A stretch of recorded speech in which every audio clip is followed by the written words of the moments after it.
So I'm heading to go pick my son up from school. I don't know if it's just me, but I swear it's like I drop my son off to school, get breakfast, come home, and I feel like I spin around twice, blink 3 times, and it's time to pick him up. Like, it just goes by so fast.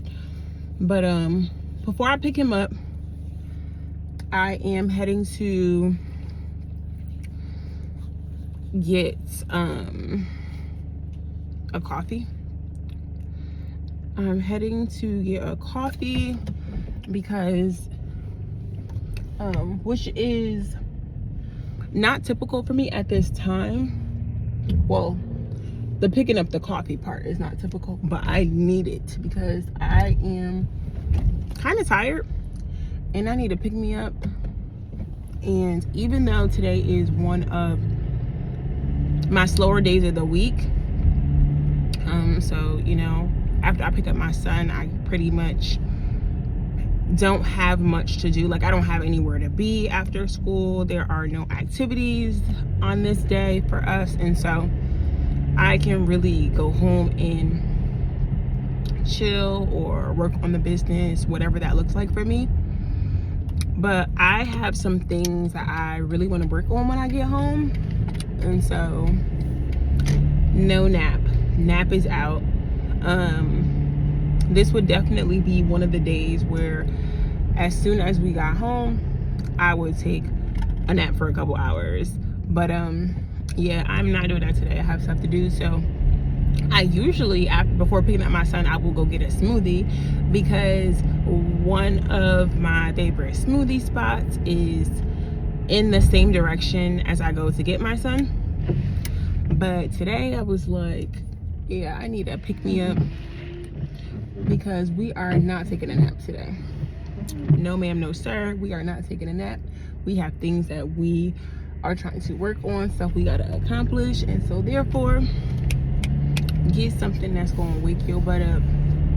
And that's what I'm doing. I'm being intentional because I really want to get some work done, and I really want to, you know, get a step ahead. I have a lot of things that I'm working on in business right now, like a ton of different things, ton of different projects, and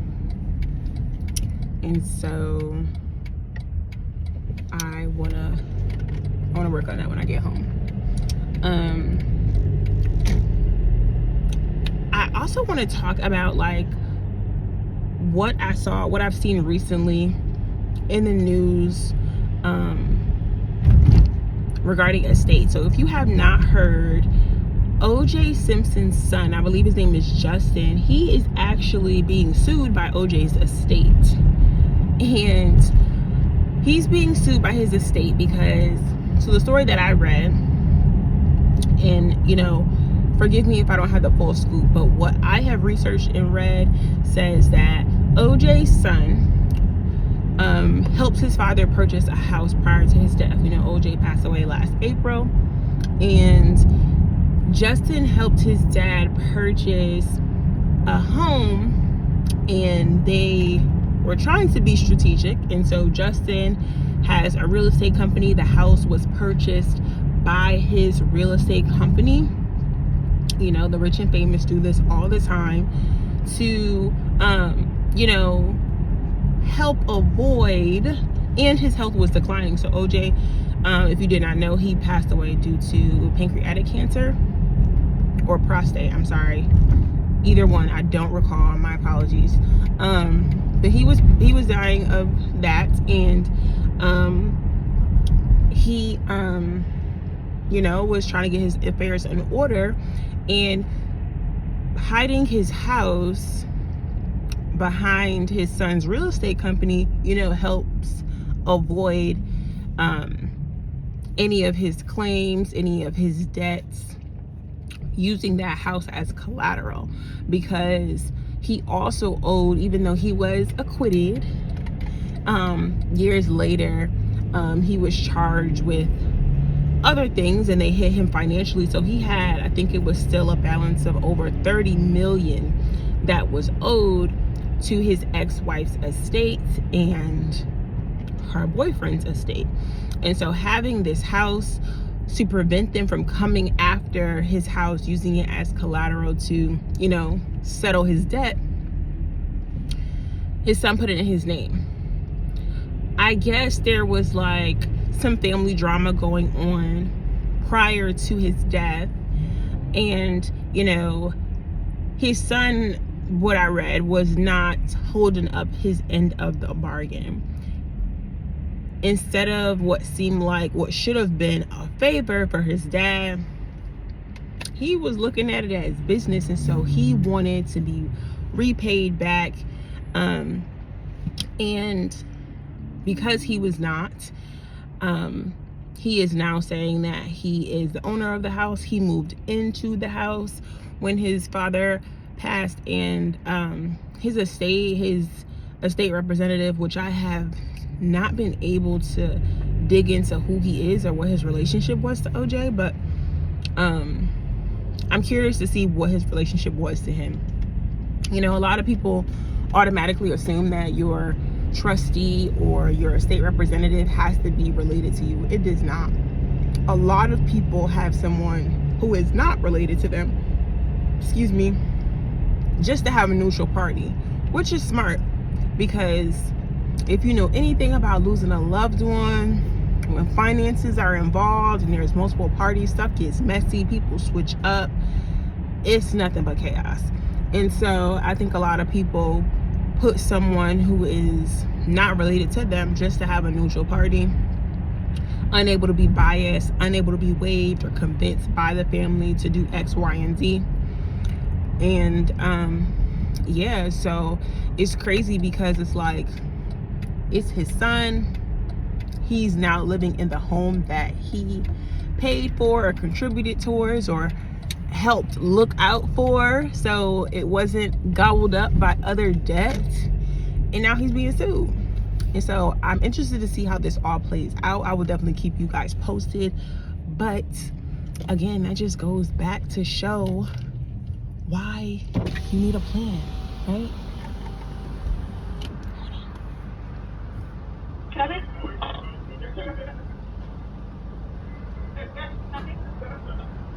Hello? Hello? Hi, do you have any strawberry frosted with sprinkle donuts? Yes, I do. Can I have 2 of those? And can I have a medium iced caramel latte with extra caramel? Medium iced caramel latte? Yes, that'll be all. That's it? Yes. Thank you. Thank you.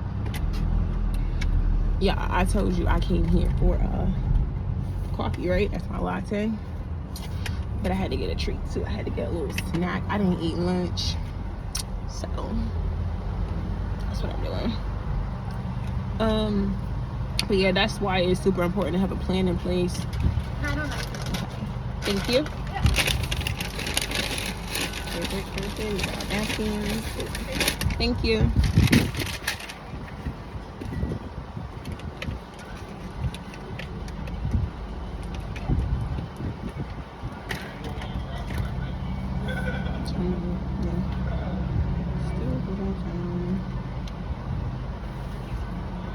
Thank you. You too.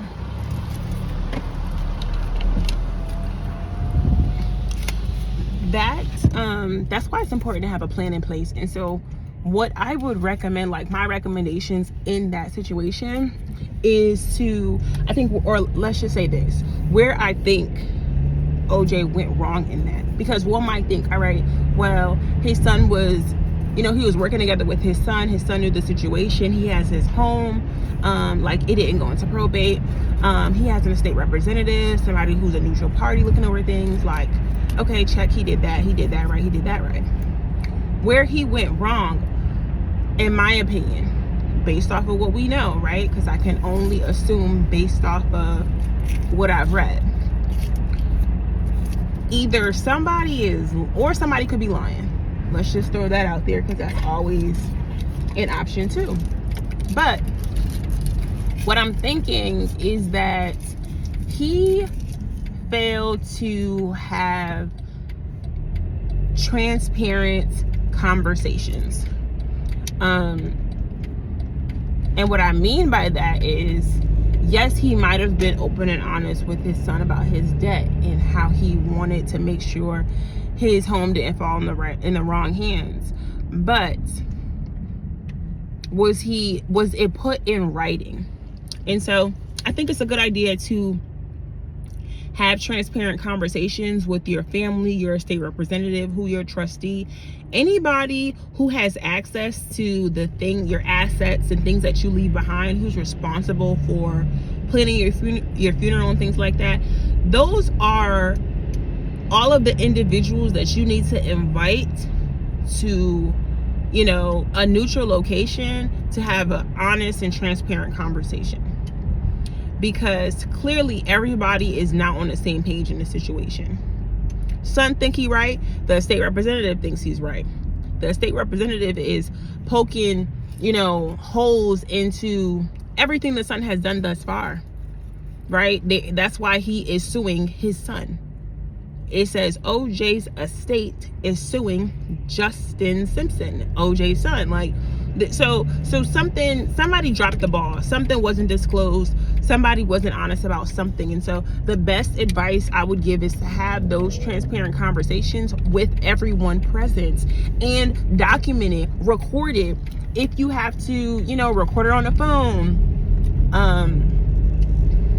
I don't know, have the recording on video, put the video in a safe deposit box at a bank or wherever, someplace safe where you keep all of your important documents, because that's the key to it all. Because even with all of this mess going on, if they have some type of tape or some type of track record on video, on audio, something that this took place, and you really act like it's a courtroom, X, Y, and Z is present here, whatever the case is, however you want to structure it, presenting that to a judge is a no-brainer.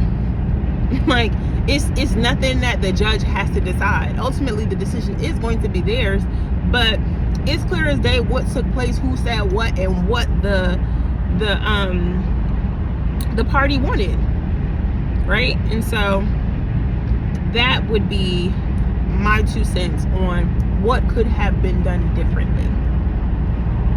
So if you don't know, tap into that story, share your thoughts below on what you think went wrong and what they could have done differently. I'd be interested to see what you guys have to say.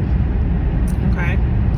I also want to share with you all that I do have an upcoming training.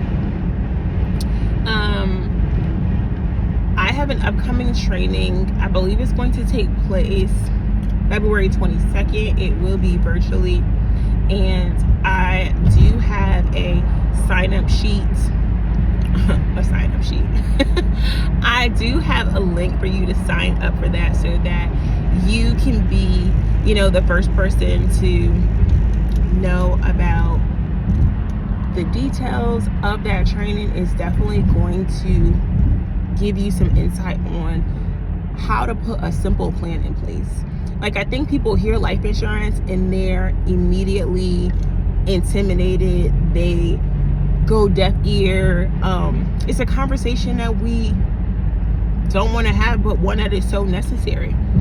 And so I just my ultimate goal is to make this thing super simple.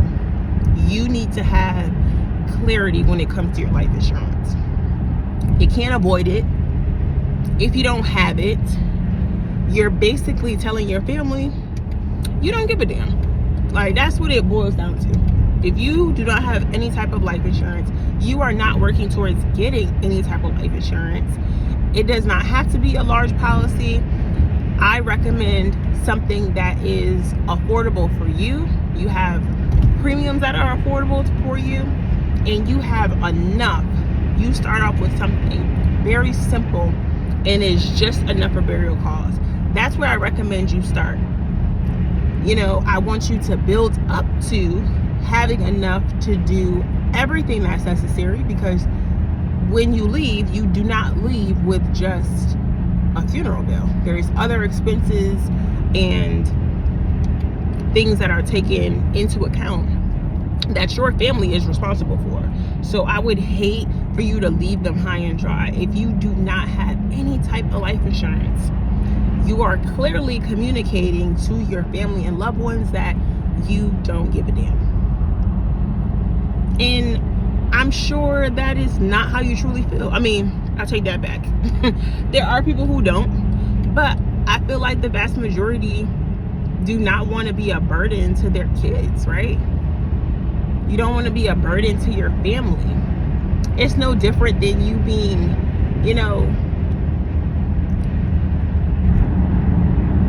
homeless and living in a shelter and going grocery shopping in a pantry. Like, you have to be a responsible adult to get a job and provide for yourself. You have, like, it's just like adult one-on-one. And so the same applies for life insurance. It's nobody's responsibility to take care of you. It's nobody's responsibility to provide for you but yourself. As an adult, I'm speaking to adults only.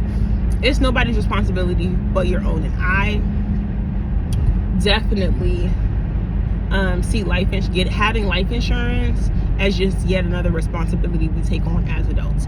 That's the responsible thing to do. We have car insurance because that's the responsible thing to do. We have health insurance because that's the responsible thing to do. The difference between every insurance other than life insurance is that you invest in those things for just in case, right? You want to be covered just in case. Quick backstory. When me and my husband first moved into our home, in less than 90 days of moving in, a tree fell on our house. Damaged our house a great deal. Damaged the roof, damaged windows, damaged a bit of our foundation. We're talking not even 90 days in. My family was like, welcome to home ownership. That's why you have insurance, right? So we get insurance for just in case moments. But baby, quick little tip. You will die one day. It's not just in case. It's not what if you get into a car accident, God forbid. What if a tree falls on your house, God forbid. Death will happen.